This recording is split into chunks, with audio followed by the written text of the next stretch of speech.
Good afternoon, everyone, and thank you for joining us today. My name is Ritika. I work at NIMHANS, part of the ADS lab there. And I have recently begun coordinating the activities of the local chapter of 500 Women Scientists Organization. It started in 2016, and since then it has now grown into 500 pods or local chapters, uh, totaling about 20,000 members worldwide. This is our second activity in the last few months. The last one was a screening of the movie Picture Scientist that served to draw attention to the discrimination women scientists face in academia. And we had a panel discussion after that, and that was in coordination with the Kaleidoscope, the movie club at ISER Pune. For today's roundtable, I am thankful for the Life of Science, Cyrio, and STEM peers to make today's event possible. I would just like, in closing, to read a little bit from the Who We Are segment of the parent organization, which is in line with what we're going to be talking about today. It says, we're grappling with our privilege. We are learning that building a truly inclusive and intersectional movement is messy and painful, but critically important. We are here to do the work, and we welcome all individuals who support our mission to join us. So that is my invitation to all of you who are interested to join the Bangalore pod. We have a group on Signal, and we're also going to be looking to start more regular activities. So you can message me here or reach out to me via Twitter if you're interested in joining us. So thank you again, and I will turn it over to Sayantan. Hi everyone, and thanks a lot for joining us today. My name is Sayantan, and I work with the lifeofscience.com. I'm a science communicator, writer, and journalist. And I'm a queer trans person, and I'm very happy that we are doing this today. So before we sort of jump into the discussion that we are trying to have, what I would like to do is spend a couple of minutes contextualizing what is it that we are trying to achieve here. And so if you've looked at the title, two words that pop out immediately is intersectionality and privilege. And I think it's a good time for us to think about what it means when we say intersectionality, or for that matter, what it means for us when we talk about privilege. And intersectionality, one very good way of understanding it would be how Kimberly Crenshaw herself sort of described intersectionality when she coined the term in 1989. And the idea behind intersectionality came from a particular case in a court in the US where a Black woman had filed a case against a motor factory, a car factory, if I'm not wrong, for not hiring her. And the court asked her two questions. And the two questions were, one, is the factory hiring Black people? And the answer seemed to be yes. And then the court asked, is the factory hiring women? And the answer seemed to be yes. And then the court said, okay, we don't have any problem then, because the factory is hiring Black people, the factory is hiring women, then where's the problem? But what the court did not realize is that most of the Black people who were hired, all of the Black people who were hired were men, and all the women who were hired were white. So what eventually happened was that this person who's a Black woman could not get a job because of she being marginalized on two axes, as one would call it. On one on the axis of race and the other on the axis of gender. And this brings us to how we understand intersectionality, which is that we, it's not just that we inhabit necessarily one form of oppression. It's often that we have multiple margins, we are marginalized in multiple ways, and we are affected by them in many, many ways, excluded, ostracized by multiple margins of oppression, multiple axes of oppression. And the other thing that I would also like to talk about when we think of intersectionality is the fact that intersectionality is not just a way for the marginalized to understand their identities better, but intersectionality also provides systems in place, institutions, policymakers, a framework to change, think about oppression and marginalization in more than one ways. It gives an opportunity to people in power to make, to improve their understanding of who they are excluding when they are, say, practicing science in a context, and also what does one want to do to improve the representation of people in science.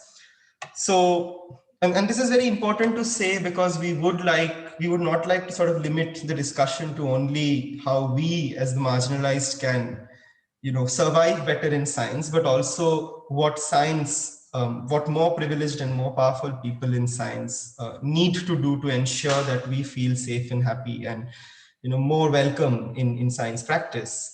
And the other word that pops out is privilege. And I mean, it's a little difficult to, sort of, define privilege in a line. So what I would do is probably give an example of a particular exercise that is fairly popular in any, workshop. So, if you imagine, all of us standing in a line, shoulder to shoulder, and then I sort of ask you to take a step forward every time I, mention of something that helps you do something better, and maybe ask you to step back, 2 steps back, when I mention an axis of marginalization. So I say, if you're queer, you move 2 steps back. And then if I say, if you're disabled, you move 2 steps back further. And after this long list, when I ask you to run towards the same end point, what you would essentially realize is that some people are bound to lose simply because the starting point is not the same. And that's exactly what privilege essentially does. It gives you a head start in this race. And these are just my opinions on how we understand intersectionality and privilege, and why is it important for us to have this discussion today. And so what we would do, what we would do is, I would request all the roundtablers, after I've introduced them, which I would do in a minute from now, to express their opinions on the topic briefly for the first few minutes. And then we will move on to a more targeted round of questions and answers with each of the roundtablers who are here. And then we'll take questions from the audience. Of course, roundtablers will have enough opportunity to crosstalk between each other. In fact, we encourage everybody who's here to crosstalk with each other, address questions that somebody might raise, and address and counter each other's points. So what I'll do is I'll quickly introduce all our roundtablers, and I'll start with Mani. So Mani is a research scientist in algebra, logic, rough sets, AIML, and allied areas at the Indian Statistical Institute, Kolkata. She has a background in both mathematics and statistics, and is a leading researcher on the foundations of rough sets. She has published extensively in her areas of research in international journals. LGBTQ issues are also part of her interests in feminist gender and sexuality studies, and she has been involved in few projects on the same. On the latter subjects, she has published a number of academic and popular articles, and is editing a volume on gender and STEM. The latter volume is inspired by a graduate course taught by her at Homi Bhabha Center for Science Education in 2020. The problems of bias and discriminatory behavior inherited by AIML algorithms, design in sociological studies, the intersection of aging and LGBTQ issues, and microaggressions are also of interest to her. Mani has also faced much narcissist abuse and bigotry at home, and microaggressions at various times and places. She has been associated with the University of Calcutta and Homi Bhabha Center for Science Education as a visiting faculty or researcher, and is a elected senior member of the International Rough Set Society. Sociological issues in the context of mathematics education are also of much interest to her, and she is in the organizing committee of MES 11, the flagship international conference of the Mathematics Education Society. Mani is also an active lesbian rights and free software activist. I'd also like to introduce Chayanika. Chayanika Shah has a doctorate in physics and taught physics to graduate students at KJ Somaiya College of Science and Commerce, Mumbai for 2 decades. She is a queer feminist researcher activist and has worked and written extensively on feminist studies of science, the politics of population control and reproductive technologies, communalism and sexuality and sexual rights. She has also designed and co-taught postgraduate courses in science education and feminist science studies. Her co-authored books are No Outlaws in the Gender Galaxy, published by Zuban, Bharat Ki Chhap, a companion book for the documentary of the same name, and We and Our Fertility, The Politics of Technological Intervention. Her edited book, Space, Segregation, Discrimination, The Politics of Space in Institutions of Higher Education, is soon to be released by Yoda Press. Next is Shalini. Shalini is currently trying to finish her PhD in life sciences at the University of Hyderabad. She is looking at a network of neurons in grasshoppers which are possibly involved in communication. She loves to think over and daydream, and she also loves to talk, binge watch movies, and explore music. Manoj Purvankara is an astrophysicist at the TIFR Bombay. His research interests are in star and planet formation and exoplanets. He has been involved in gender equity related activities in the astrophysics community in India. In the recent annual meeting of the Astronomical Society of India, ASI, he spoke on how to be a male ally for gender equity in a session organized by the Working Group for Gender Equity, that is the WGGE of the ASI. He was also an active participant in the Pressing for Progress conference towards gender equity organized by the Indian Physics Association. Prajval Shastri is an astrophysicist of over 35 years. She got her PhD from the Tata Institute of Fundamental Research and held postdoc positions at the University of Texas, Austin, University of California, Berkeley, and the Harvard-Smithsonian Center for Astrophysics before joining the Indian Institute of Astrophysics, where she was a faculty for 23 years. In her research, she specializes in the empirical investigation of giant black holes that are found in the centers of distant galaxies. She uses telescopes operating at radio, infrared, optical, ultraviolet, X-ray, and gamma-ray frequencies to study these distant galaxies and their central black holes, and in particular, the consequences of jets launched from their environment at relativistic speeds and the impact on star formation in their host galaxies. She has been a Fulbright Senior Fellow at Stanford University, Senior Associate at the International Center for Theoretical Sciences, TIFR, a Distinguished Visiting Fellow at the Australian National University, and is currently Adjunct Professor at the International Center for Radio Astronomy Research, Australia. She is extremely passionate about science outreach, believes that the cultivation of scientific thinking is for everyone, uses astrophysics as a vehicle to engage lay audiences of all ages with these questions, and has led several national campaigns in this context. For example, ISON the Comet 2013, Copper Moon Rising 2018, Crescent Sun Campaign 2019.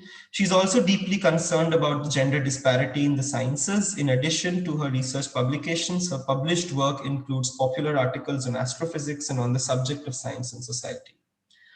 Abigail Silversmith is an undergraduate student in physics, chemistry, and math. She is a neurodivergent Muslim trans lesbian.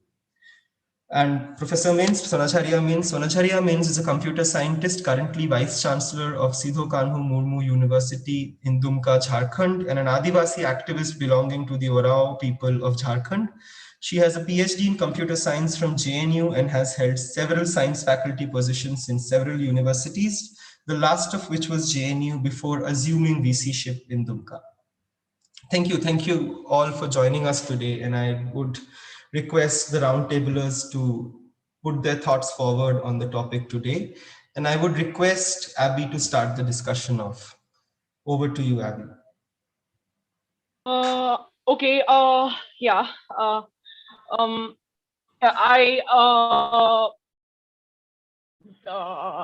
Thank you for having me here.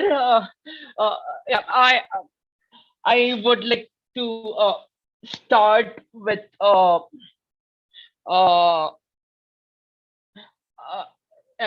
like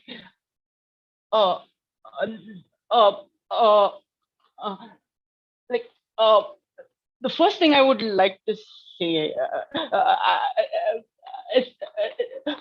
is about how academia and science academia in particular perpetrates how a lot of harmful practices against disabled people, and I would like to bring particular notice to the practice of applied behavior, ABA therapy, applied behavioral analysis therapy, which has been uh, um, pointed out by multiple autistic people over the time as something that is inherently abusive, and I would also like to note that, like, one of the in in in 1974, the Journal of Applied Behavioral Analysis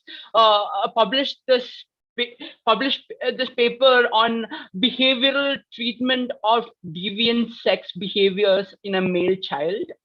And this paper has been extensively used by Rickers and Lovas, and it has been extensively used by advocates of conversion therapy to like uh, to uh, to uh, uh, to uh,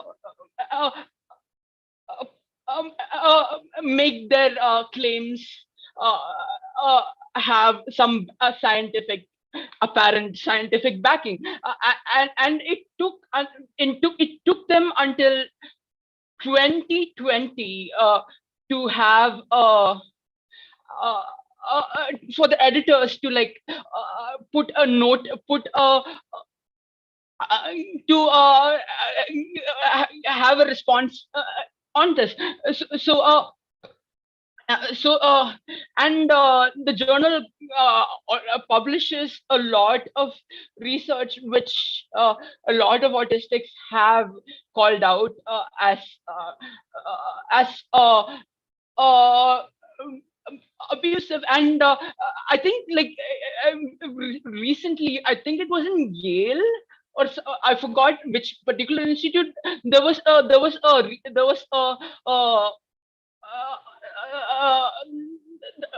uh, when there was a study on how autistic children uh, deal with fear, and they brought like mechanical spiders, which would probably scare even neurotypical children, into and like uh, and yeah. So like the reason why I brought this particular the that 1974 paper was to show how this practice has uh, the how ABA and the people advocating for it have uh, uh, uh, have been have been violent, not just to the autistic community but also to queer community, to the trans people, and trans to queer people in general. And coming to my to the being queer in academia, it is scary that a lot of academic institutions are not do not shy away from platforming homophobic, transphobic people. And I guess this applies to like people of who are bigoted in multiple ways, to actively express their uh, uh, to actively perpetrate their extremely harmful behavior uh, philosophies, and like in one of the institutions in this country, there was in one of the, in the student enrichment, one of the student enrichment programs, there was a homophobe who actively who said that he can cure queerness, so to speak. As a survivor of conversion therapy myself, I find this to be extremely hurtful. Uh, uh, and uh, uh, and yeah, and uh, there have been instances where multiple where like uh, people in high positions and different institutions have told very close friends of mine that like who are queer, that there are no queers in this campus, to their face. Uh, uh, like uh, uh, uh, like uh, like uh, I have been in uh, uh, uh, gender in in, women in science panel in an institution where uh, where a cis heterosexual man had said outright transphobic things. So uh, uh, uh, yeah, I don't know how well structured my whole thing was. I would just stop with that for now. Thanks, Abby. Thanks a lot. And I mean, the points that you raise are extremely crucial, because even in a couple of surveys that we did with the lifeofscience.com and a couple of personal experiences, people have often pointed out how the STEM syllabus, the science syllabus, especially in say biology classrooms, are extremely homophobic and transphobic on multiple grounds. And thank you for bringing that up.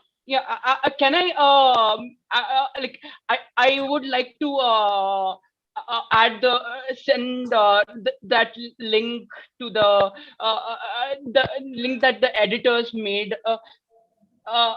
to that response that the editors of the Journal for Applied Behavioral Analysis did to uh, so that like the audience can and the other panelists can like understand the repercussions that this particular paper has had. Thank you. Please send it to us. And so as everybody can see, Abby has just shared the link, and we would all like to go through it. And thank you, Abby, for bringing this very important perspective here. And with that, I would request Sonajharia Minz to please put forward her opinions on the topic for the day.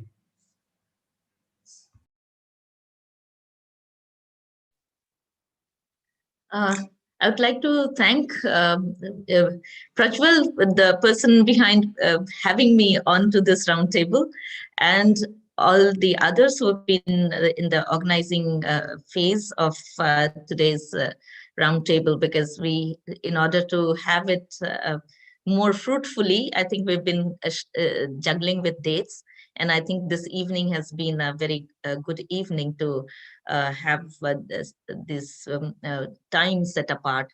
I'm really thankful and for having been put on this panel with the other esteemed persons. As I was mentioning earlier, I've known Mani for a while. Because we work on rough sets, and but you know, others I think mostly I'm meeting for the first time on a panel. I think it's very apt and timely I would say, to discuss this topic, intersectionality and privilege in science practice in India. Maybe I can do a bit of a backward a view of from where I am to going backwards, rather than how my journey has been to this place. I have since May, no, June, I have been Vice Chancellor of this university, which is tucked away in the eastern part of Jharkhand, has 6 districts, and the area is known as Santal Pargana Commissionary. And so I have overseen admission to undergrad programs in this university, which were meant to be in the summer of 2020, but it actually happened in December. So I would like to speak from the data of that in order to also bring out what I would like to bring out. Out of nearly 26,000 undergrads in 33 or 34 colleges, of which only 15 are the ones under the financial care of the state. So out of 26,000 students, only 4,000, not even 4, less than 4,000 students had opted for science. Well, this doesn't really mean that the remainder, because commerce was even lesser in number, which is not even 1,000 out of 26, and remaining were for social sciences. Now, this only indicates that certain studies or the certain subjects are not available in schools, and especially at the +2 level in this region of Jharkhand and this pocket of our country. Okay, definitely this area is mostly populated by tribes, and mainly Santal tribes. Okay, and when we were having online classes during the strict lockdown and otherwise, 91% of the students did not have access to internet connectivity. Even if there was one phone in the house, those who were there in the city, the preference was given to the child who was in school. And so, so there were many children in the house were sharing one device. So that's the kind of not privileged area that I am in. I have come back to Jharkhand because I belong to Jharkhand, the western part of Jharkhand. I came back to Jharkhand after 40 years. I left this area for my studies and got engaged with my job elsewhere outside Jharkhand. I left exactly in month of June in 1980. And I have come back now in June 2020. So I've had a tour outside Jharkhand for 40 years before coming back to take the responsibility of the Vice Chancellor of the university, which is located in this kind of geography and demography. Okay, what I'm trying to mention is the schools, except the private schools, which may be not, I'm yet to do a study, except the private schools. I think that all the government schools do not offer science studies. Okay, so that's one of the main reasons that the students are, 21,000 out of 26, or more than 21 had opted for social sciences and humanities. So it's the sheer, marginalization by the state or by the system of these geographical area, and therefore the population from sciences, which are not, it's not only marginalization, but then they do not have access in any way, because how much would a private school cater to? So therefore, I think the proportions are very, very clear.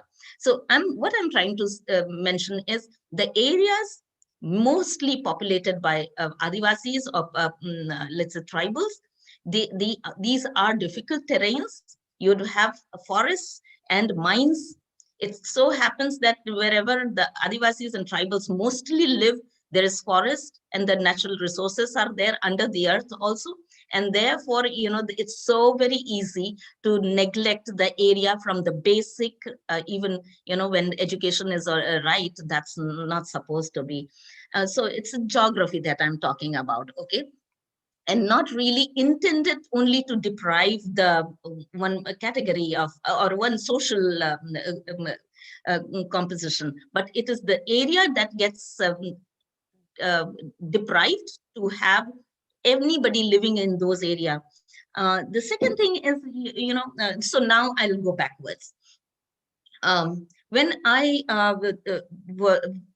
got appointed in JNU and even my previous institutions, I think I've been one of those privileged ones who was able to join the institutions even before reservation was implemented. So therefore, whenever the debate of meritocracy, I could say, listen, I didn't avail the reservation any time in my life, and therefore, if you have a question, you pose the question to me as to how it should be dealt with. So what I'm trying to say is, again, whenever, but then what happens is, I'll now talk about my experience as a faculty who wanted to not only teach but also do research. Teaching is okay because once you are appointed in an institution, you get to teach. But then when it comes to research and funding, having funds for the research, I think time and again, what is also seen is, what are the kind of institutions one has come from, or where the institute, the project is going to be located. Either the institution where the project is going to be, or the institution where the PI has come from. They really help probably take a decision why not to grant a project. And so this is what I have experienced, because although I have had, again, yet a pretty privileged educational background, yet I guess somewhere or the other, the way Sayantan was mentioning about, when you fall in the intersection. I mean, I've been a student of maths up to my MSc. I have mathematics. So, but when there are two sets, when in the intersection of the two sets, we see it is so very clear that the entities or elements which fall in the intersection have the characteristics of the both. But here in this case, what happens is, as he was citing while illustrating intersectionality, this is used to deprive from the rights of the both. And I think this is what I would go ahead and say, still date, and I've never been able to have grant for my funding. I mean, for my projects, I have not given up. I keep, even during the lockdown, I had applied to the supposed, those who are generally liberal, but I have never been able to get. Although I was told it was pretty, very good. And, there was one international call. Also there, again, we had collaborated, many of us, those who have been, except me, I think everybody else had a possible funded project. And I'm wondering whether it was because of me. Again, it didn't happen because I was the PI again. Okay. So what I'm trying to say is, this intersectionality, instead of being of an advantage, at least in science, being a woman or being coming from a certain social background, it has continued to be used as negative character rather than positive. It's never been of advantage, but it's been of disadvantage. And I think the other things probably I would like to speak later if it pops up. Yeah, and therefore some of these biases which have been for very, very long time, have even played to say, now we use the word privilege as opposed to right, whereas the Constitution might say it's a right, but then they boil down to only they come out to be like privilege. If you get it, you are privileged. And, and therefore, for a certain part of my life, or the way I have had good education in the kind of institution, I keep saying I have been so privileged to have that, because my own classmates or other students or others who have been my seniors and juniors just couldn't make that curve. And so I really feel like, although it was the right of everybody, I somehow managed to have that privilege. But then, therefore, there is a responsibility that I take upon myself, that the same cycle should not be repeated for many where I am. With these words, I would like to close for now, and then later on we can take up.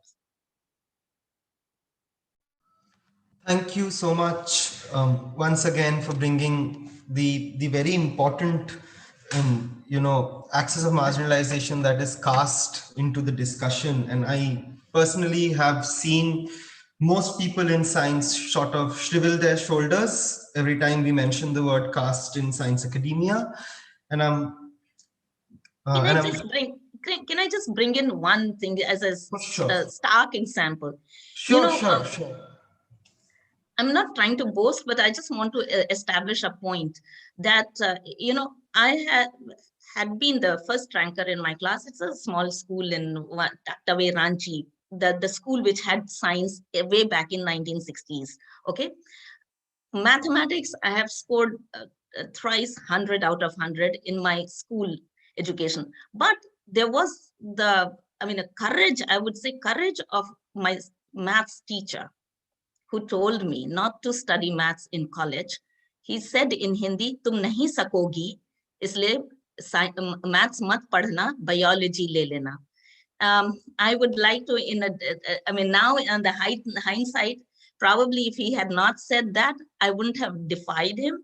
But this is the mindset that I want to mention. There was an Adivasi girl out of the 4 who were studying advanced maths. I was the only Adivasi girl whom he did not spare to discourage at that time. But the rebellious person in me managed to see me where I am. But then I just wanted to bring in the example of the bias that continues, in each classroom, maybe not in the homes, but classrooms time and again.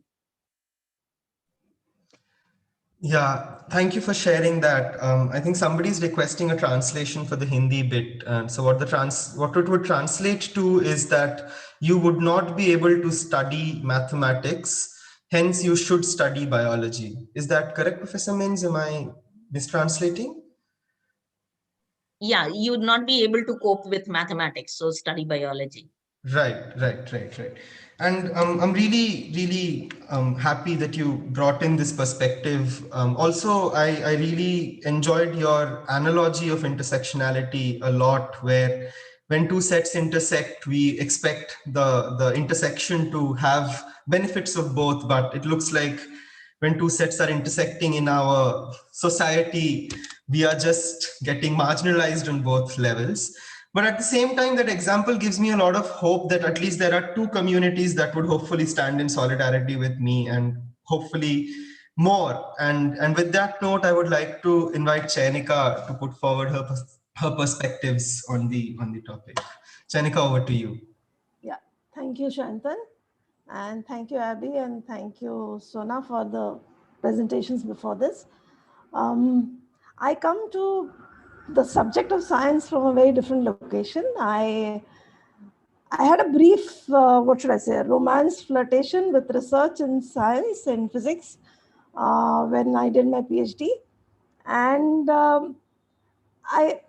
Prajval and I are classmates, so we date back to those times. And at that time, I chose to leave research in science. And I think that that's the point that I want to talk about, why I did that.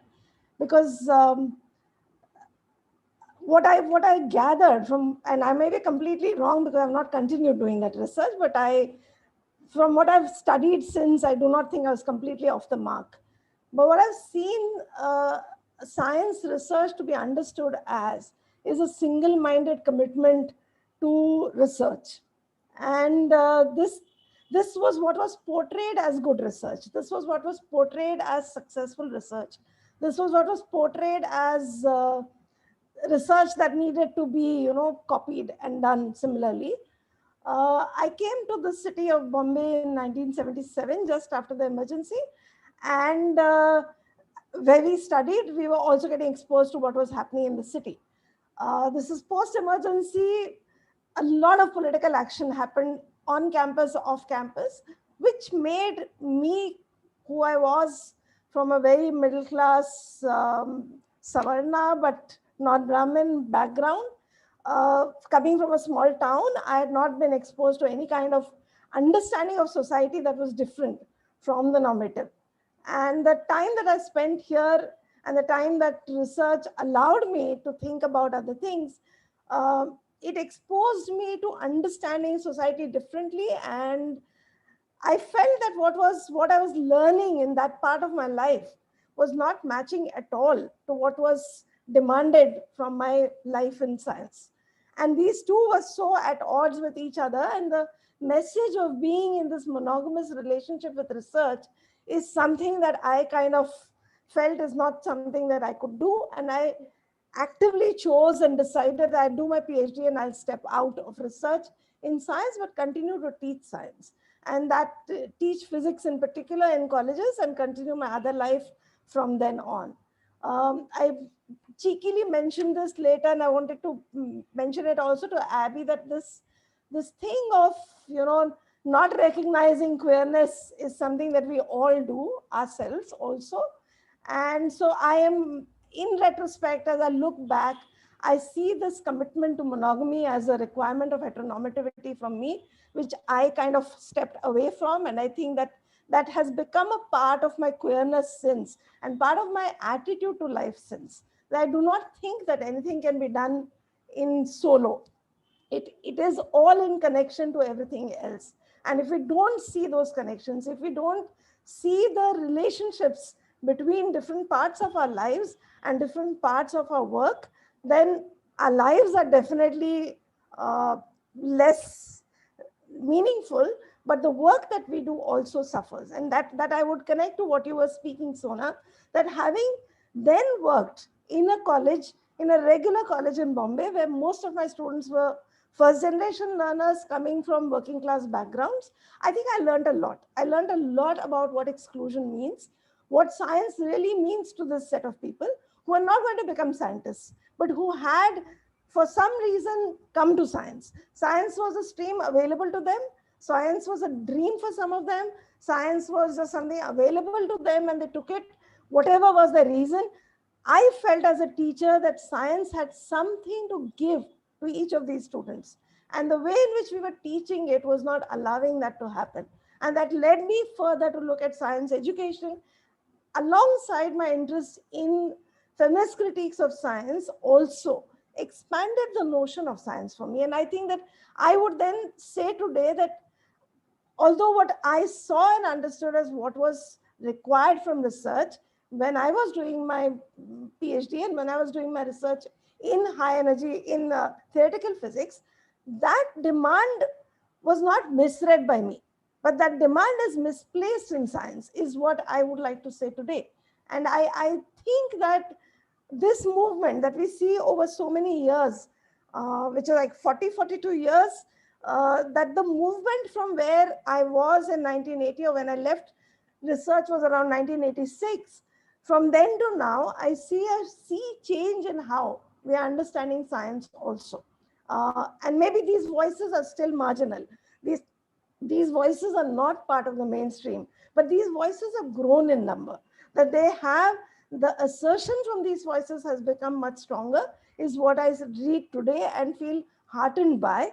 I just wanted to mention one incident, for example, that there was a research that women in physics were doing way back in the 80s to understand what happens to physics PhDs.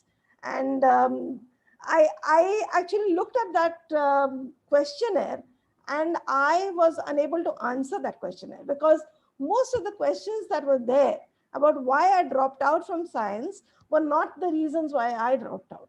The reasons that were there, they asked me whether I was sexually harassed, whether I had familial duties, whether my family was not supporting. I mean, none of these usual reasons were there for me to drop out. And yet I do say that I dropped out as a woman in science because I don't know what it would have been if I was a Savarna man in science, and whether I would have gone through the same thing. It's not my place to say.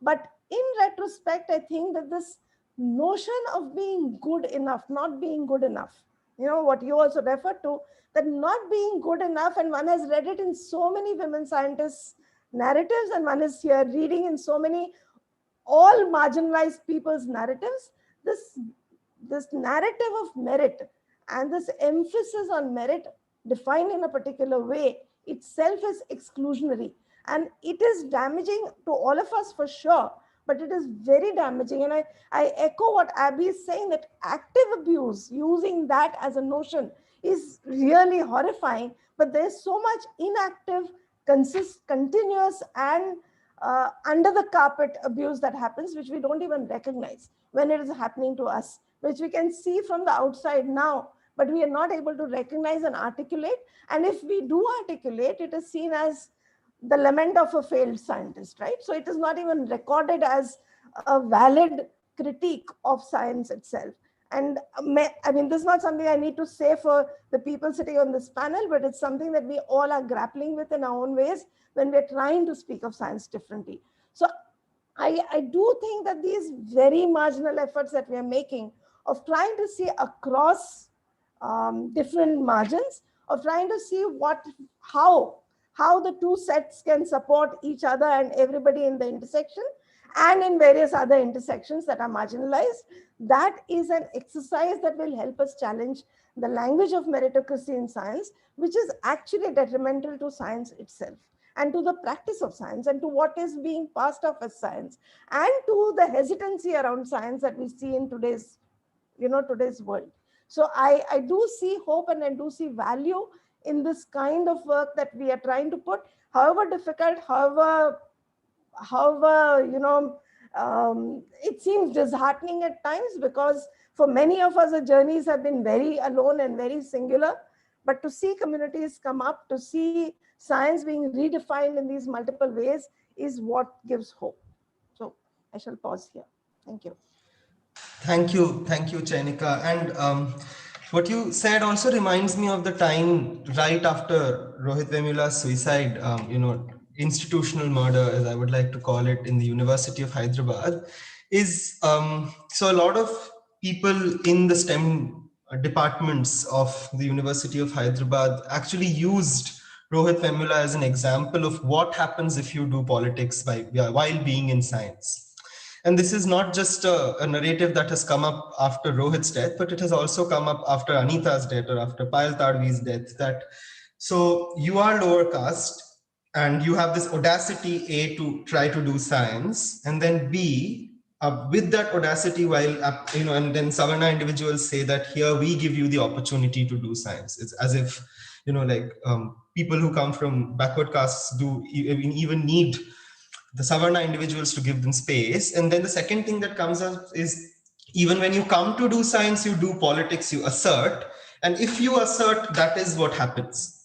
And it's a deterrent. And much like Abby was pointing out, these examples are used time and again as deterrents for people to assert, people from the margins to assert their voices. And at the same time, Chayanika, I also share your hope with multiple voices coming up. And like I was saying with Professor Minz's example, that as two sets intersecting eliminates what's at the intersection, marginalizes what's at the intersection, also ensures that everybody who gets marginalized through either of the two intersections allows us to grow in our solidarities. So what I'm also looking forward to is, hearing eventually that where do we go with our solidarities? How do we build solidarities between multiple intersectionalities that we are sort of bringing to the table? So thanks a lot, Chayanika, for bringing this perspective and putting it in an excellent way.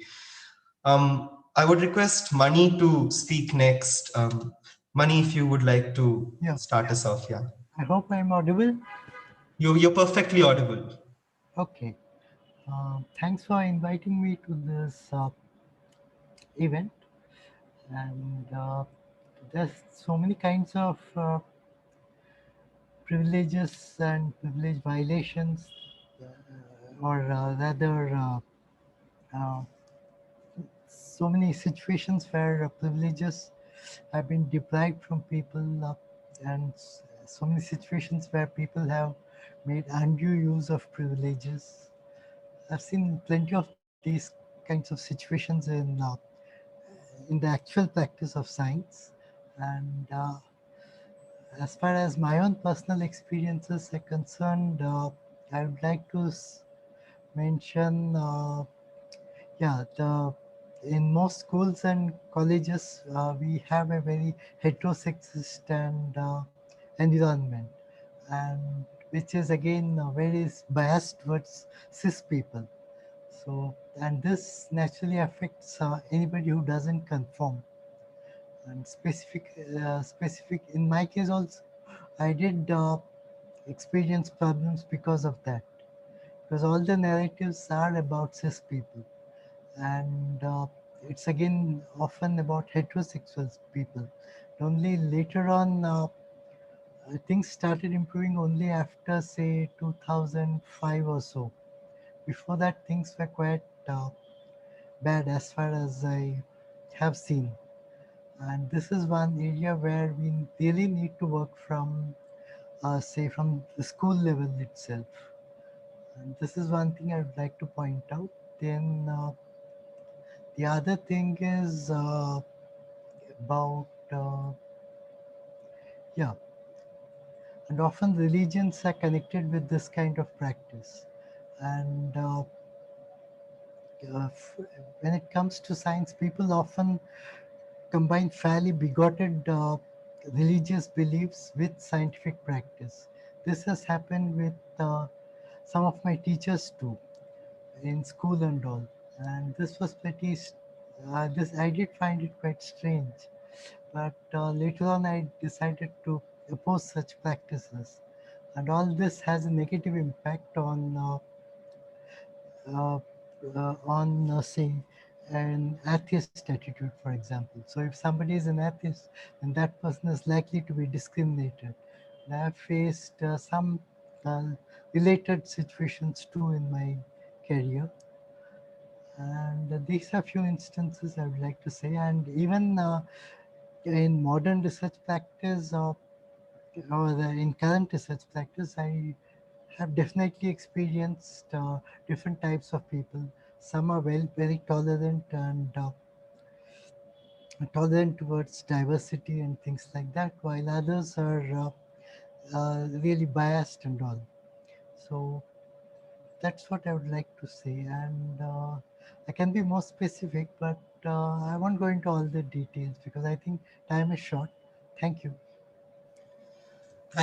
Thank you, Mani. And I must mention that you have been a huge inspiration for a lot of us who are transgender, who identify as transgender, gender non-conforming, non-binary, and knowing you and getting to hear from you is a huge motivation for all of us. Thank you for sharing your experiences. And with that note, I'll request Shalini to put forward her views. Shalini, I must say before Shalini starts speaking, Shalini is somebody who has helped me a lot in my own journey in science, constantly motivating me to continue when I have come ultra close to not doing science anymore. So Shalini, over to you. Thank you. Hi. Hello, everyone. I'm Shalini, and um, since we're talking about privileges, the biggest privilege today is being on this talk. Thank you so much. And so the pressure is on, actually, about what I'm going to say. I generally like to go off the cuff. I cannot use very big words, although I've learned them. It makes me very nervous to say things on those lines, but rather I'll talk about myself, and I think that itself will reflect on all the intersectionalities and my privileges or my limitations, sort of. Um, so, um, so yeah, I went to a good school. My parents are both educated, and my father is the first generation, and my mother is the second generation educated in her family. So that way, that is one very big privilege I have, despite being from a Dalit background, which I see now much more than before, because that helped a lot, at least in my formative years, where parents actually took a lot of effort to educate me really, really well, at least my basics and all. They sat down with me. Beyond that, I had to work all by myself, but it was good that they were thoughtful and they strived really hard to put me into a very good school. And the problems with that, I understand now better after understanding all the social structures and how they affect you and your mental health, or how you perform, or how you feel inefficient or like good, not good enough also. Um, so that was really nice. And I live in a city, Hyderabad. So, and it's multilingual. So that also, like, confidently I can walk into any room, speak Hindi if I need to, uh, or like, in English, because I went to a good school. And I'm so sorry. I'm really sorry. So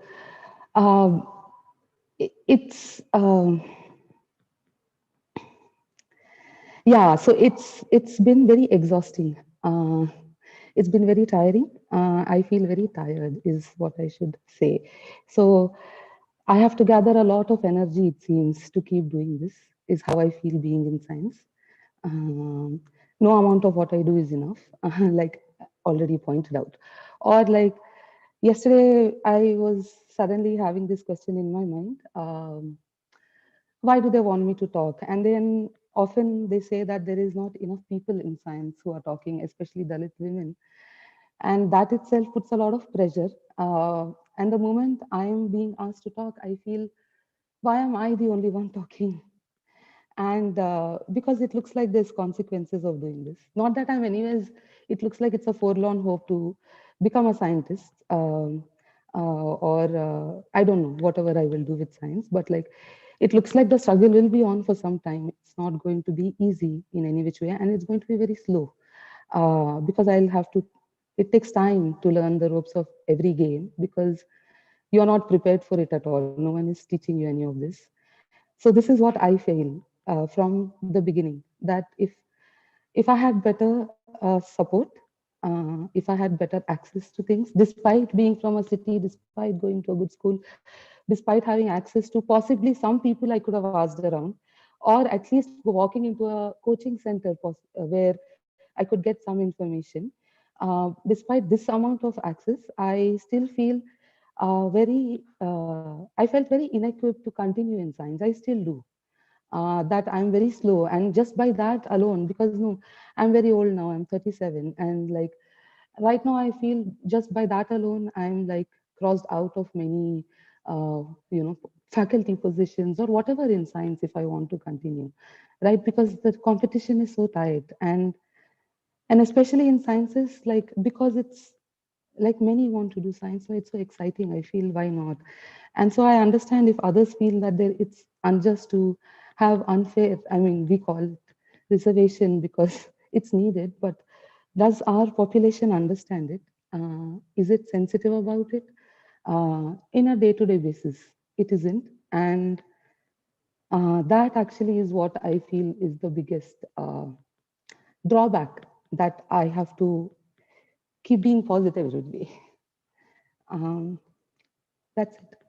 It just feels very tiring. And yeah, I would have loved it, because they told me if I work hard, if I get through whatever, despite my reservation, and no one cares if I actually did get good marks or not. uh, it feels like I'm going to be dismissed. And they told me at least it will be comfortable if I get through this entrance or if I get through this fellowship. And the rooms are not nice. The amenities are bad. I have to constantly worry if I can pee during COVID in the campus. The food is not so great. It's supposed to be subsidized food, uh, which I should be able to afford and eat. And like, you should be able to make little dal I can eat and like survive on that, right? So it feels very exhausting, um, bodily, mentally, physically, like socially, emotionally, to keep continuing like this. I didn't think I'm so sorry I burst out like this, but yeah, I wish I had free mental health care on campus. There's just one or two for the entire campus of I don't know what population, easily in thousands. I wish none of my friends were complaining that they have to be scared to talk about who they are or where they come from, that they have to hide for legit reasons. No one wants to be seen or talked about. Everyone needs to perform a certain way, and no one knows what is this way of performing. I don't know. So I have been learning to be like these people, I feel. And now everyone wants me to go back to my roots, I feel. And it feels very confusing. It's been very confusing to be in science, especially which teaches me there's only logic, this, that, there's no place for emotion. So I have to be more hard. Because there's no excuse if I want to, if I'm not able to do an experiment, no one is, I mean, I have a great boss who understands, but realizing that in most labs they don't. And, you know, it's a very toxic, hostile environment, I feel. I personally wouldn't suggest anybody to come to sciences and have a dream of a scientific career, because that's how it feels. And recently someone asked me about role models in science and all, and that is the intersectionality I want to talk about. Please show me my role models. And I like that T-Laws brings it out, and that some platforms are emerging, but like it just feels so slow, and like I'm supposed to still feel positive, it seems, and I'm very hopelessly pessimistic about a lot of things. So I don't know.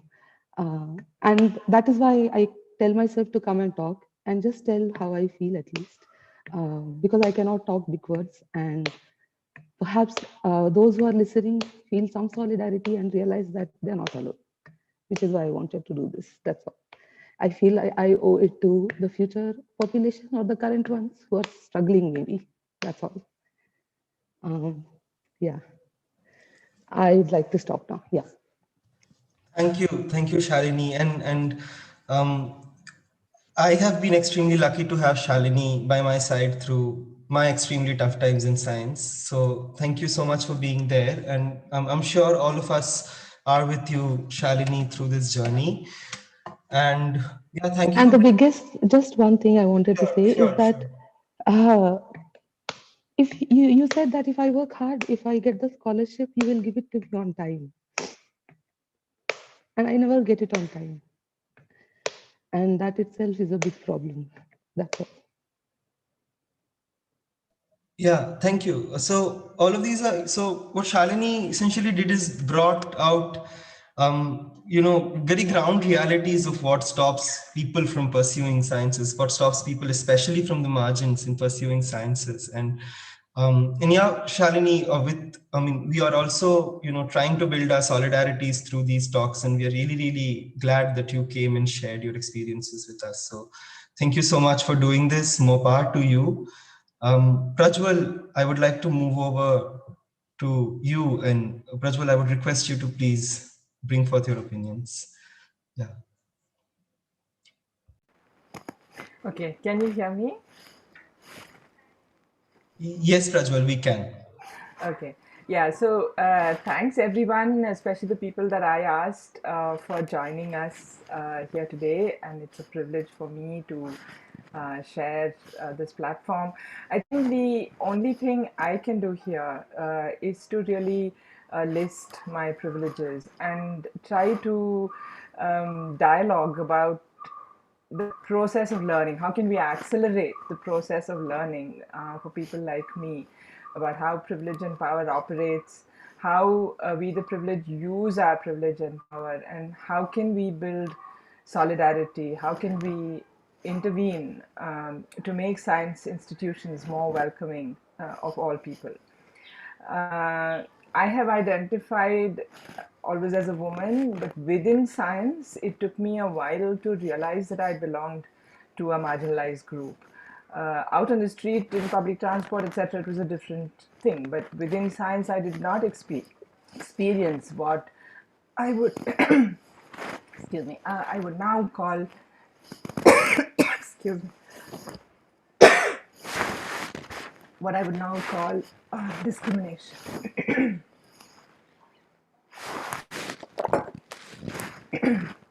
And really, that was the case until my master's in IIT. So my lineage is Brahminical, as is my name. I'm temporarily abled. I was raised by formally educated parents.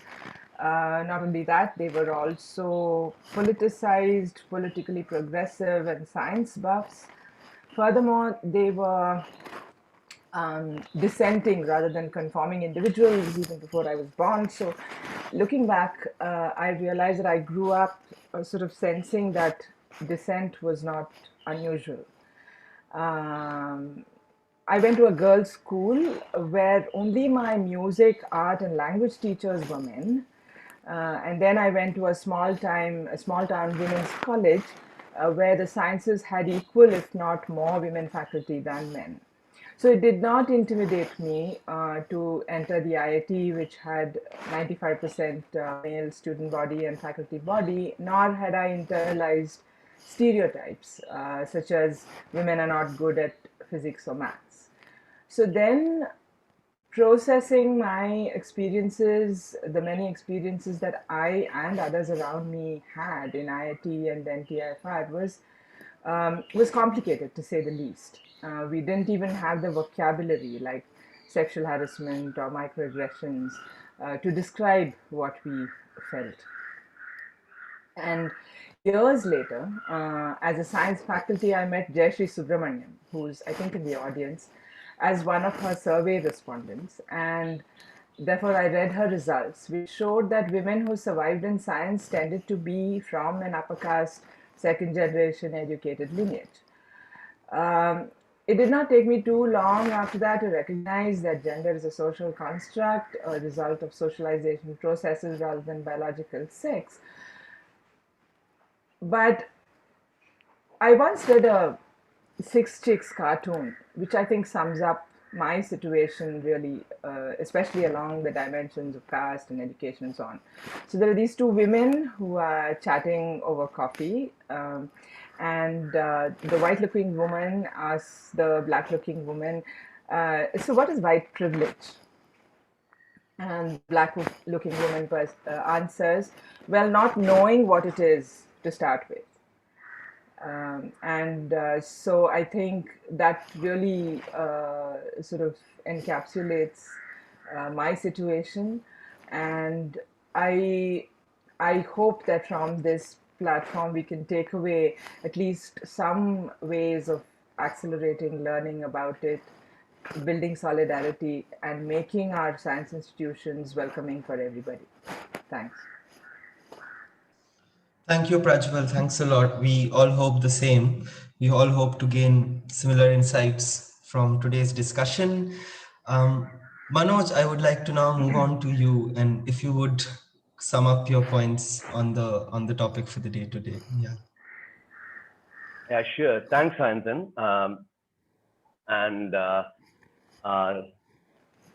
Thank you, the organizers, for inviting me to be part of this panel. So I must say at the very outset that among the main categories of identity, social background, personal characteristics like class, caste, gender, sexuality, physical ability, etc., I belong to the dominant groups. So I'm a middle to upper middle class, upper caste, heterosexual male. So categories that are generally considered normal. So clearly, I'm privileged along all those axes. So it was really a humbling experience to listen to people in this categories from marginalized excluded groups. What I thought I'll do is to share some of the personal experience that I've had given my location, talk about the privilege that I have experienced perhaps. So what I want to point out that although people like me and I have been benefiting clearly on various fronts throughout our lives, just because we belong to these normalized or dominant groups identities, it is not generally recognized by us as such at that time. It is only much later, I mean, when you develop an awareness of the sexual inequalities and your privileges, and when you look back, that you begin to realize that you have been a beneficiary all along. So I think one of the reasons why privilege is difficult to spot is that it doesn't always mean that you have special advantages. it can also simply mean that you don't have the disadvantages associated with a particular marginalized identity. And as we have heard several accounts today, so it's not easy to realize or appreciate it because you haven't had the lived experiences of that members of the marginalized groups or excluded groups have had. So just to illustrate this point, I mean, so this is a very small point. Let me describe a personal experience of mine. So my professional society, the Astronomical Society of India, has a working group for gender equity, which conducts sessions in the society's annual meetings. So in the last year's forum, I happened to give a talk on how to be a male ally for gender equity. So I discussed, why active participation of men is essential because gender equity is relational. So for redistribution of power, men also need to be willing partners, and how men also would benefit from gender equality and a more equal society, etc. I also talked about some of the subtle barriers to overcome, such as unconscious bias and implicit association. So this 15-minute talk was well received, and several people came and told me it was well presented, and some of the points that I raised made them reflect on those issues, so on and so forth. But the point I want to make is that I wasn't the first to talk about all this in our community. See, for example, Prajval here and many of my other women colleagues have been speaking about these issues on various forums, including previous WGG sessions. But somehow it wasn't as well received. And this is not because my presentation was better or I was a better speaker. It was just that I didn't have to face some of the prejudices, criticism, and hostility because of the vantage point of my gender. I just want to make one more point before I stop. So I want to highlight this one aspect of the general culture in academia, especially in STEM disciplines, I would think, that has a devastating effect on the marginalized group or excluded groups, of course, but also affects the members of the dominant group. So I'm referring to aspects of toxic masculinity that can be, prevalent in academia. So one of the many ways in which I found it, this finds expression is the aggression or aggressive attitude displayed primarily by the members of dominant groups during, let's say, the day-to-day interactions or talks, seminars, meetings, or discussions. So, see, while the system does not actively encourage this behavior, it's not discouraged either. So much so that sometimes aggression is conflated with being competitive and confident. So I always say it has a diminishing effect on, even on members of the privileged group, so I'm talking about gender access here. So even on men being the powerful group there. So there is this constant pressure to act or perform in a certain aggressive way, which can be quite unhealthy and damaging for individuals with different sensibilities. So as a result, what happens is that men perceived as less self-promoting and more collaborative and power sharing are evaluated by both men and women as less competent, and thereby reinforcing this culture. So these are some of the thoughts I've had on how privilege works in academic situations. So Sayantan, I'll stop here and. Thank you, Manoj. Thank you for that very honest talk about privileges. So I think what we essentially did for this large part of our discussion today is that we not only highlighted how privileges work towards benefiting a few and definitely discriminating against others.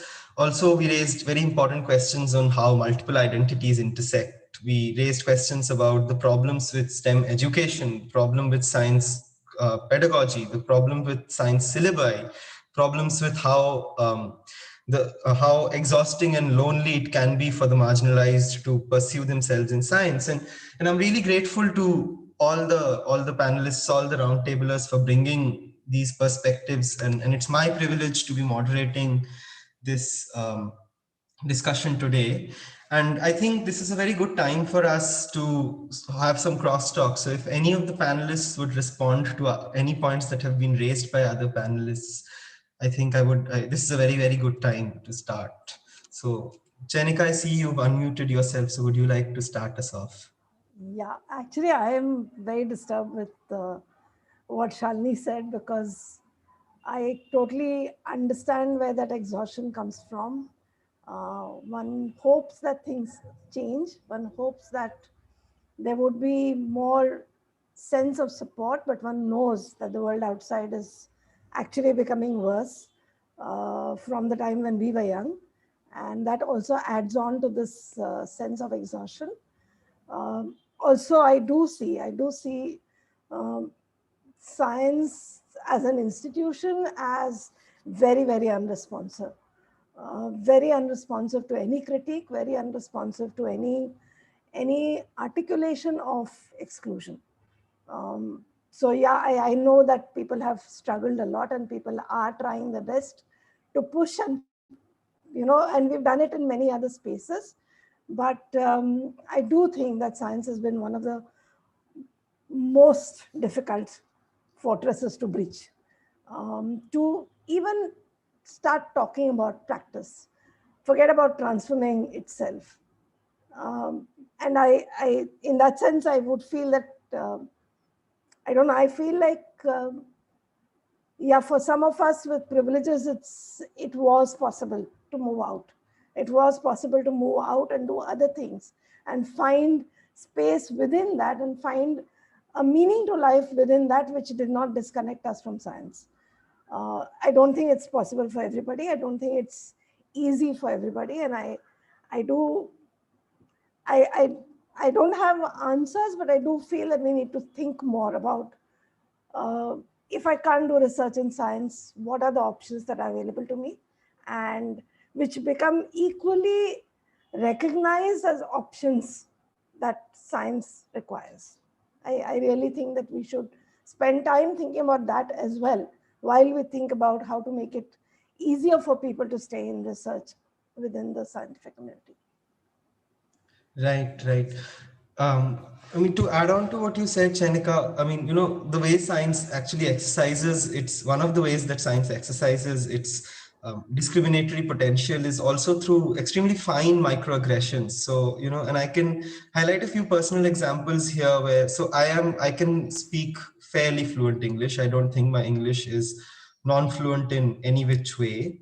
I am a first generation education, but I'm a first generation person who's getting educated. I come from a certain caste class location, and I'm a queer trans person, very out queer trans person in science. And more often than not, people come and tell me, this is not how you should talk. And in fact, they have gone ahead to tell me, this is not how you should walk. This is not how you should sit. This is not how you should fidget. This is not how you should eat. This is not, in fact, at the institution that I am, I have been also told that this is not the amount of time that you should take to eat. So if I go for my lunch, I'm apparently supposed to finish my lunch in 10 to 15 minutes, come back and work in my lab again, because any more time spent on taking care of myself is time wasted. So because you particularly highlighted this relationship that science expects us to have with it, this very, very, you use the word monogamous, I would use the word unilateral, the kind of relationship that we're supposed to have with science, where we only do science and nothing else. And I have really not reached any particular, sort of conclusion about this. I have not had a closure about this. I don't know how to deal with this, because every time I try to bring up possible scenarios, things that really I need to take care of, they are totally dismissed by science. Some people who are doing science, people who are at a higher position than me in science. So yeah, I think these microaggressions also need to be highlighted. These microaggressions also need to be dealt with in a more systemic manner. And yeah, coming back to the panel, would anybody like to address each other's points for some more time? At the same time, Prajval, before you begin, just one small thing is that this is for the attendees. If you have any questions, please use the Q&A option to raise your questions. I think at around 6:30 or 6:45 is when we will start taking questions from the audience. So please feel free to use the Q&A box as we go ahead. So Prajval, would you like to take over?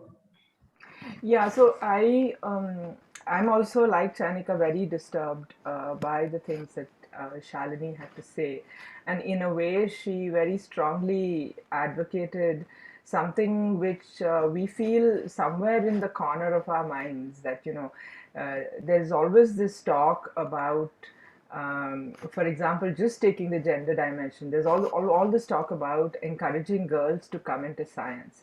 And my response to that usually is that, first of all, there is no evidence. All the statistics indicate that there's no evidence that girls are not interested in science or not wanting to come to science. And the reason they're not coming in is because of the kind of things that Shalini described, and also Sona said, and how she is told that science is not for you. So people are told physics is not for you. Girls are told biology is a better thing, or computer simulations work is a better stream, so that you can then start a program and then watch your family. And I mean, all kinds of things like this. And these are told by science institutions. So my reaction is often that, unless we correct and repair our science institutions, with what conscience can I tell girls, or anyone else for that matter, to come into science? So, I mean, really the problem is, the root cause is within our institutions, and some of the things that Manoj also described, and it requires redefining so many things, including what we think is merit, including what we think is scientific competence, all kinds of things. So really we need to begin education of the people who are already in science, namely the privileged people within science. My sort of little bit hope is that we have now a new science and technology policy, and without going into the different ramifications of it, all of which I don't necessarily agree with, as far as gender is concerned, they have actually articulated that one needs to be inclusive of all genders. Now, whether that is, one can argue as to whether that is, just words and it's not going to be, and whatever, but at least those of us who have the capacity to perhaps build linkages and solidarity can use this, can leverage this in the science and technology policy to bring about some changes, at least within our institutions. So, for example, I noticed that certain things have changed. I mean, for example, in my time, it was quite okay to say that women have something about, half the brain and the wrong brain half or something, and it not being right for science and so on and so forth. That sort of language, people may still think that, but at least it's become not okay to say things like that. There is a lot of rhetoric that does acknowledge that sexual harassment is a problem and one should confront and all that. On the other hand, there is all this thing about how we should encourage girls, and a lot of investment into so-called mentoring girls and mentoring, encouraging them to come to science. And I think that the science and technology policy gives us a foot in the doorway, at least, to say that before we welcome all of these people, whether it's girls or other, all genders and so on, we should fix our own institutions. So maybe it gives us a foot in the door. And maybe platforms such as this should be used to come up with strategies in order to do that. Yeah, thanks, Prajval. So because we did sort of come to science, technology, and innovation policy, and I'll keep it very brief because I think Abby and Sonajharia Minz would like to speak as well. Well, I mean, as a queer trans person in science, the STIP 2020 is really interesting to me, because while the STIP 2020 does advocate for more diversity and inclusion of queer trans people in science, what STIP 2020 as a policy fails to do, at least in my opinion, is give any ground points. It does not mention a single action point that institutions or people themselves can take to really increase the diversity and inclusion for queer trans people in science. And that's only for the queer trans bit of the story, I really haven't gone through STIP 2020 in its details, so I can't talk about anything else, but I just thought it's important to flag it. Abby, would you like to say something right now? Yes. I was deeply moved by what Shalini said, and I relate so much with the exhaustion bit, because like there is not a single day that I am not like it feels like I'm not doing research. So like I'm just an undergrad, and like even still, like it just feels like I people don't want me to be there. And like I'm sorry if I'm being a little bit emotional here. It's is it oh is it like that like whatever I say about my own experiences is not going to be considered by anyone, like and like it's a really scary place to be in, and I I often think of like this is like, and this is honestly this is like this has made me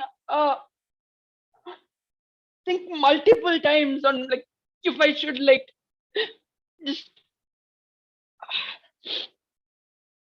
stop doing science altogether, although doing science is all I ever wanted to do. It's, and like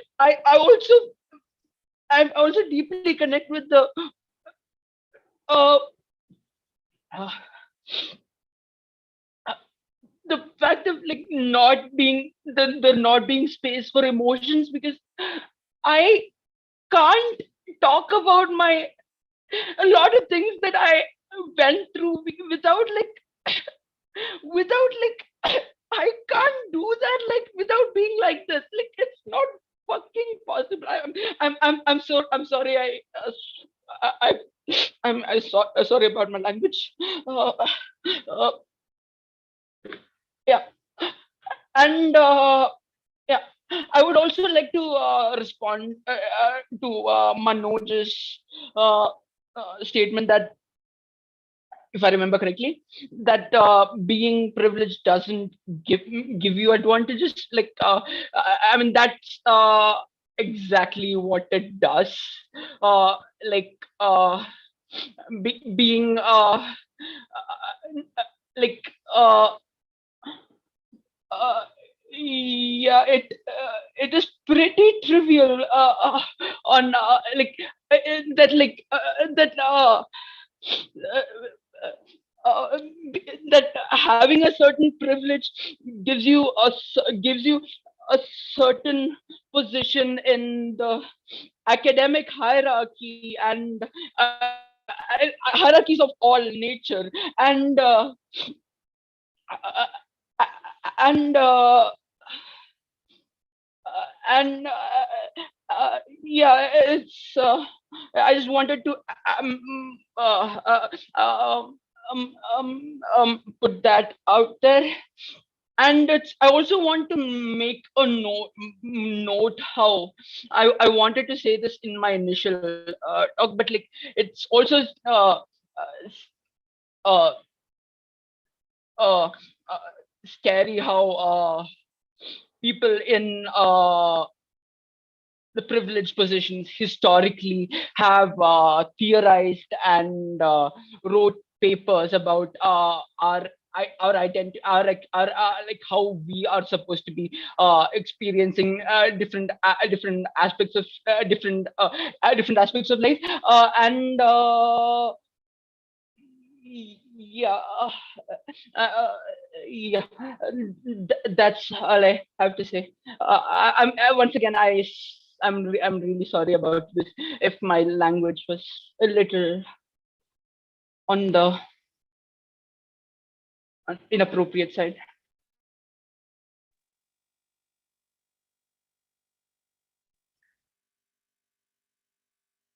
Thank you, Abby. I mean, the only thing that I can say at this moment is, as much as it might look really exhausting, what we are essentially trying to do with this is that, build our own networks, build our own solidarities, counter the exclusion that we've faced. And I'm sure, Abby, that at least, I mean, I can vouch for myself that if you ever need any sort of support from me, I would be more than happy to extend it. I'm sure that most of the people here would like to do it too. And I'm really, really thankful to you for being here and for bringing these perspectives out. Sonajharia, Minz, if you would like to bring it on. Yeah. Yeah, thanks. I'd like to very briefly say something. I mean, as I had mentioned, I can relate to each word Shalini was mentioning.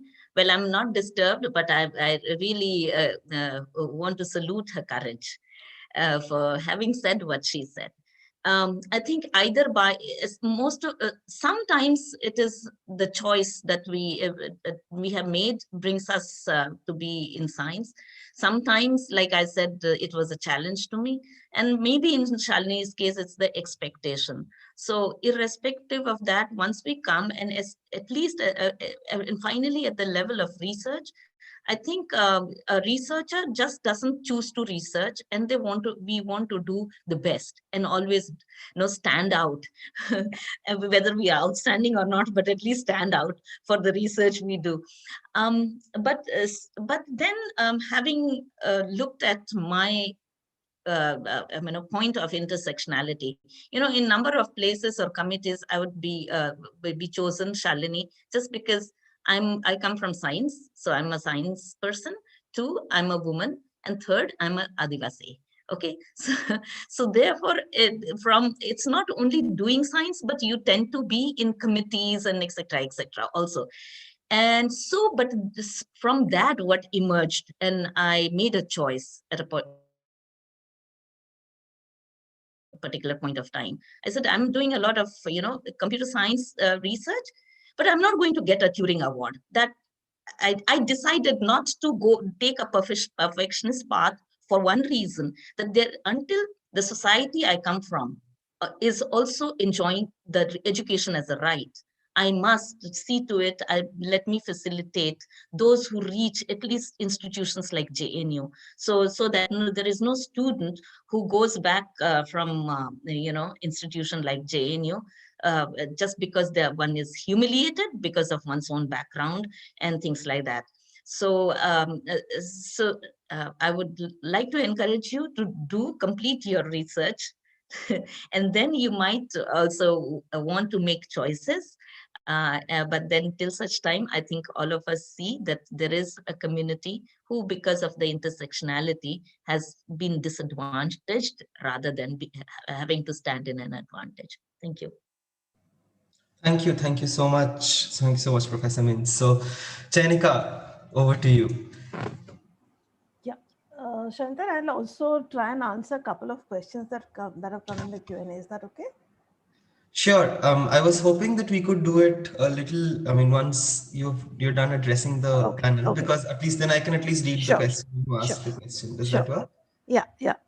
So I just wanted to say this, that what we will have to do is start thinking of what does doing science mean, and making all aspects of doing science equally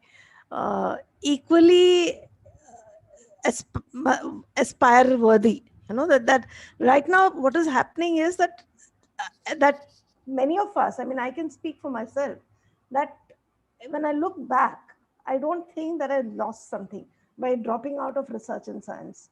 I think that I gained a lot. I gained a lot by being that college teacher in that college. I gained a lot in science. I understood science very differently. I understood physics very differently. And I think that those are very, very rewarding things. The thing is that we don't speak about it. The thing is that we don't speak about these rewards that we get while doing. I'm sure that people in the life of science have many such rewards to talk about. Many people here have many other things to talk about, which are equally rewarding as far as science goes. It's not about only addressing equity issues. It's not about only addressing social issues. It is about what it gives to me as from science. And I think that maybe what we need to do further is to bring that joy back, because we are all here and we all came to science because there was a joy that we aspired to. There is something in it that brings us to it, and it cannot be such a, I read somebody writing that I will probably not come to do science. I've just finished my master's and I won't do science. I think that that's not what we are trying to say here. That we have to take the joy. Maybe these institutions are not allowing us. We will create alternatives. We have to think of different ways of doing it. And I'm sure that if we all put our mind to it, we can find other ways where this can be done, and other ways in which it is being done, but which is not being talked about in the same manner. And that brings to the question on education, which we can come to when we come to the Q&A. Thank you. Right. Thank you, Chayanika. Does anybody else in the panel have anything else to say before we move on? Sayantan, can I just say, I just wanted to clarify to Abhi that Sure. I didn't really say that, the privileges do not necessarily mean special advantages. Of course they do. But I was trying to make a limited point that sometimes people don't spot, or people are blind or oblivious to privileges. That is because it needn't always be special advantage. Sometimes it can be, lack of difficulties, or, the other disadvantages that others face, other marginalized who face. That is all I meant. But I entirely agree with you, Abhi, that of course, privilege, brings with a lot of advantages. Yeah, but I was just trying to make the point that why is it difficult to, people often, when the privileged people are blind to this, oblivious to this, they don't realize it often. So. Right. Thanks, Manoj, for the clarification. So, would any of the panelists like to respond to anybody else before we start taking questions from the audience? I would like to say something. Sure, Abhi. Yeah, it annoys me how my remarks brought more comments than Shalini's did, and from the audience. I mean, and I come from certain I do come from a position of caste privilege, and I would like to it annoyed me. It annoyed me a little bit how my responses response react, resulted in more expressions of solidarity.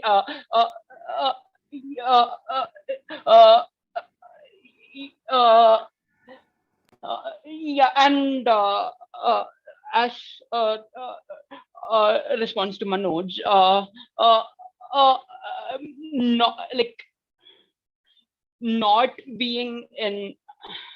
not being disadvantaged is an advantage in itself. That is what I meant. I hope I'm sorry if I wasn't clear. I'm sorry if that wasn't clear when I made that remark.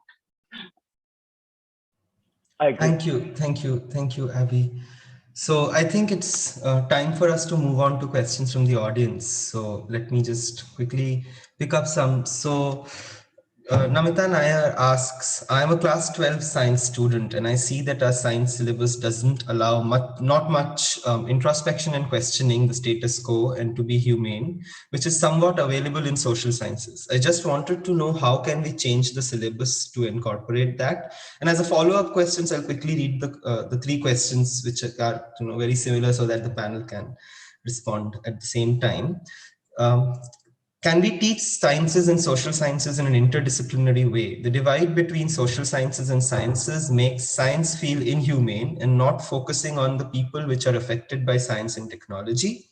Also, as a neurodivergent person, studying science is hard for me because it takes some more time for me. How can schools help me in this case? Unless you don't have very serious neurodivergence, then you aren't given leniency and just shut down as a person who's being bad at science. So, so these three questions, anybody who would like to start answering them from the panel? Right, Chayanika. Can I? Yeah, for sure, please. Yeah. So I actually meant to add this to the earlier comment, and so then I'm answering these questions also in the same manner. I do think that the way that we're teaching science is all wrong. That we are teaching it in a manner which is not communicating even what science is really. I mean, and I'm talking of regular science teaching. I'm not talking of the more, the more privileged schools and the education there, but I'm speaking of everybody else. What we're doing is we're giving final answers. We're giving what has been arrived at and what was the method that made us arrive at it. It's not allowing us to even explore the process through which it happened, leave alone the process of the social location within which that question was asked, the social history and background within which that question was made possible. These are things that teach us more about science than the mathematics and the lab work that we and the skills that we emphasize on. And I totally agree that social science has moved some degree to reflect upon itself, to reflect on its own classics and its own ways of doing things, which is trying to take into account the various voices of dissonance that are appearing in society, which are talking about the inequalities in society, which are talking about how academia itself is being structured by these social hierarchies. Science is not attempting to do that. Under the garb of being, being neutral and objective, it is not allowing it to be done. And I think that what we heard here today is giving us ample opportunity to say that we need to do it. We need to redefine what science is. And unless we do that, then what science education should be, unless we bring social science and natural science in conversation with each other, unless we do more work on how do I teach science in a manner that it is seen as a human exercise. It is seen as, and if not human, it is seen so far as a man-made knowledge system. Then if we want to do that, then we have to teach it differently. We have to talk of the process of doing it. We have to talk of the history and geography within which it is happening. And that will automatically link it to what are the strains around us, what are the questions of society around us, and why are certain questions being picked up and certain questions not being picked up. Why are we in this consumptive mode of using technology? I mean, this time of the last year gave us ample opportunity to see how science is done and how science should not be done, how science could be done, how science should be done. Each of these questions could have been answered and can be answered if we look at the last 1 year. And I'm referring to COVID, and I'm referring to the lockdowns, I'm referring to everything that happened in the last 1 year, that in the Indian context and in the global context, which needs to be connected to each other to understand what is the science of COVID and what is the science of the vaccines that we're going to take, everything. Unless we do that, we're doing harm to science. We're doing harm to our work in science. And I think that many of us, even if we are not able to contribute in the so-called science that is published in academic journals, we have a lot to contribute. We have a lot to contribute and a lot to learn in this area of how do we redefine science, science teaching, science education, and science praxis. And I do think that there are some very, very small voices doing it, but that is something that we need to talk about. I think there was a question later also about the education policy and whether it talks about it. I don't think so. I mean, I don't have much hope from this education policy per se and the directions that it is taking. But I do not see much focus on redefining science. And I keep on insisting on that. Thank you. Thanks, Chayanika. That was a very insightful answer. Would anybody else like to add on to what Chayanika said before we move on to the next question? Okay. If not, then the next question is from Anupama K. This is addressed to the panel and to the organizers. Should we use the term privilege going forward? Because a lot of what many of us term privilege is actually rights, many of them fundamental, that in fact the Constitution at least assures every citizen, every human being. Professor Minz had mentioned this as well as Manoj. Whoever would like to take the question up.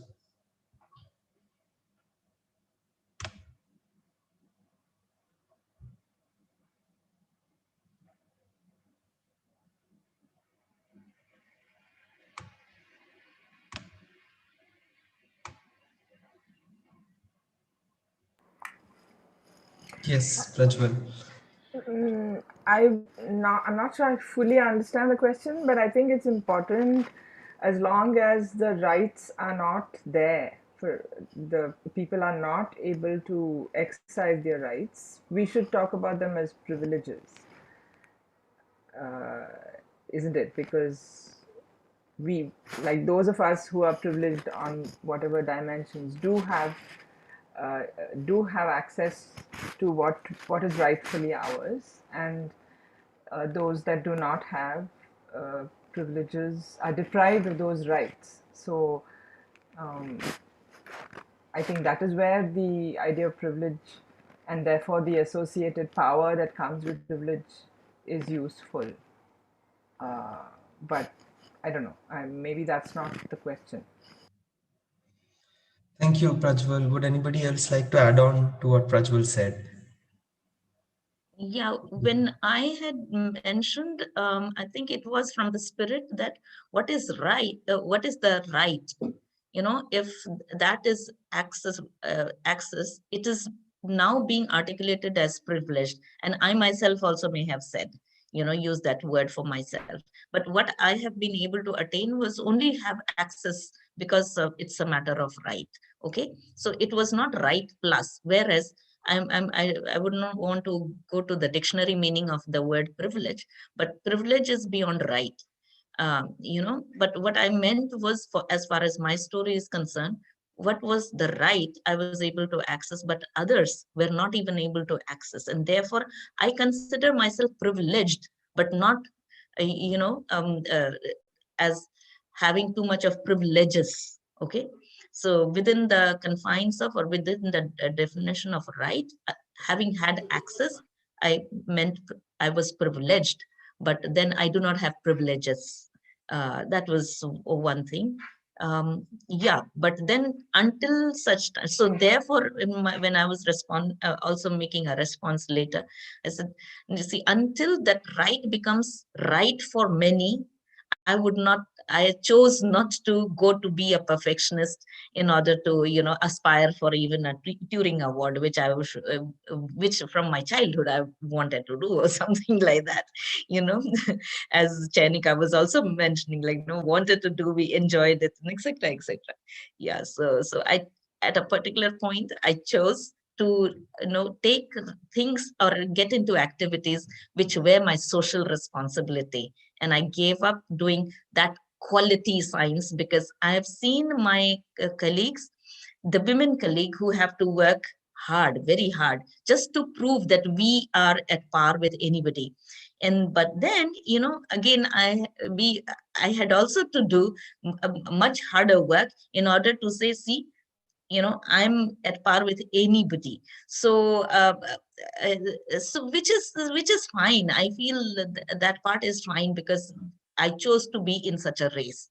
But at certain point of time, I chose to consider my social responsibility. So that was probably recognizing what I was able to access, and I was privileged. I thought I should take that call at that point of time. Right. I think we'll take one more question, after which Abby would like to make a closing remark, and then we'll close the webinar. So this last question that we're going to take up is from Emil Matthew, and they ask, how can one take the national education policy in good faith when it refuses to even use the word caste with regards to inequality in education? With that in mind, how can anyone take the new science policy seriously? It just feels performative. It would be great if panelists could start answering this. Also, please note that the questions that we are not taking up today, we'll try our best to send it to members of the panel and get responses. Thank you. Thank you. Yeah. So over to the panel, the NEP question. Hello, I'd like to say something. Yes, Shalini, please go ahead. Hi. So what I wanted to say is that it would be nice if, so first of all, this education policies anyways, I feel is a big garbage, errata, and they are going on correcting it, and it seems anything doesn't work anyways. So I have no, like, it's tough to have some faith in it. It seems like the system is trying to incorporate or accept the said intersectionality population, no? Like I'm sorry if I'm not being politically correct in the way I'm saying this, but in the sense that because representation is so low, we are going on saying that we are giving you opportunities to study at least, right? And studying itself is so difficult, it seems, that nobody is getting absorbed even, like, because the few which are who are successfully even getting till here, like I'm saying, I feel exhausted. I feel exhausted because I feel right now that I already know that maybe being a scientist is something that I should just like know that it might not actually happen.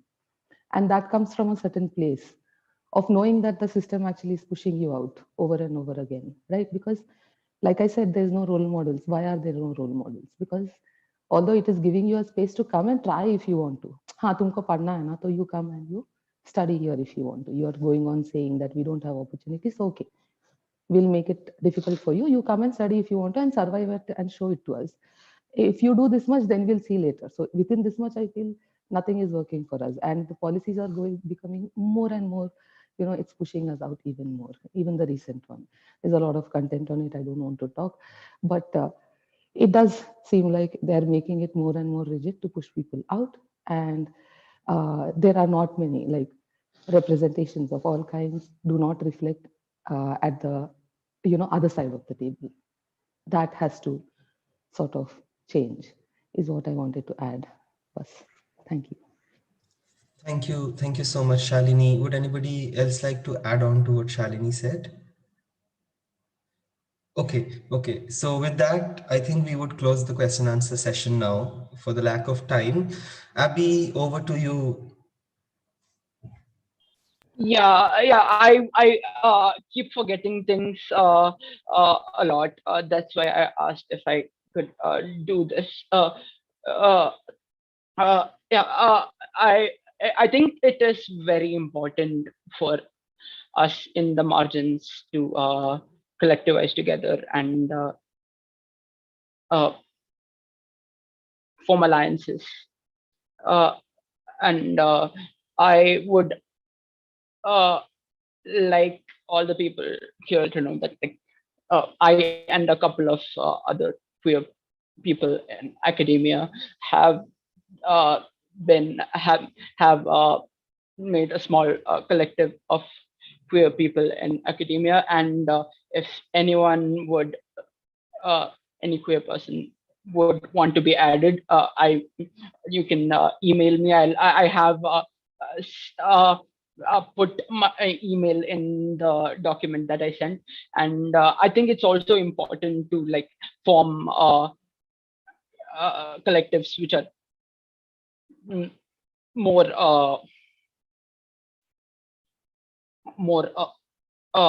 intersectional than just looking at queerness. Like yeah, like Ambedkar said, we have to educate, organize, and agitate. So yeah, I just thought I'd plug that in before I. Right. Thank you so much, Abby. Prajval, you would like to say something before we close? Yeah, well, I was hoping that we could at least come up with a few low-hanging fruit, if there are any, in terms of transforming our institutions as a first step to a direction that we all want. I fully agree with Abby that that solidarity does need to be built in broad terms. This is the experience in astrophysics in the US, for example, where first movements developed only around gender and then only around race, and then when we develop such fora which are only along one dimension, they don't necessarily see the other's interest as their own. I find it much more useful to think of, for example, gender, which I experience, as just an example of how discrimination can occur, rather than try to argue about is that the most important dimension or not, and so on. And therefore recognize that there are many dimensions in which marginalization occurs, and that we all need to work together with the ultimate goal of the enterprise being a welcoming one. So yes, coalitions are really, really important. I just wanted to correct any misunderstanding that my comments about the science and technology policy may have drawn. It's not that I pin hopes on it. All I was saying is that when certain words occur in it, they can be leveraged in order to try and bring about some sort of actionable things within institutions. That's all I was saying. That once a word gets in there, you can leverage that. And at least on the gender spectrum, or however you want to call it, those words have got into the STI policy. So that is something that can be leveraged. Is all I was saying. I was not sort of pinning major hopes on the policy itself. Thanks, Prajval. Abby, I see you've raised your hand. Would you like to quickly finish? Yeah. Yeah. I again, extremely forgetful person here. Yeah, and I think I also wanted to bring attention to the American Physical Society's report and LGBT climate in physics. I have put the link to the thing in the document. I think it's very important that we do a similar structured study into how all our identities interact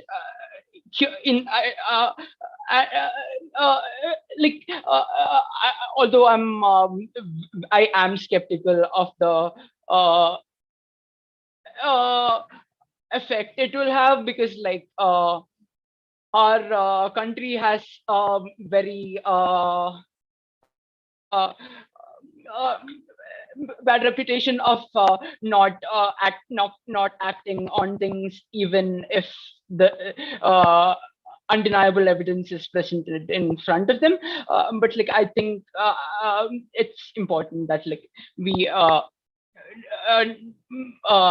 have a study which is along similar, I wouldn't say exactly similar, but along the lines of what the American Physical Society did. Thank you, Abby. And I think this is a very, very good note for us to close, because we had a lot of I mean, we had very intense discussions on what are the problems that plague current science practice in India. And I'm glad that we had this discussion.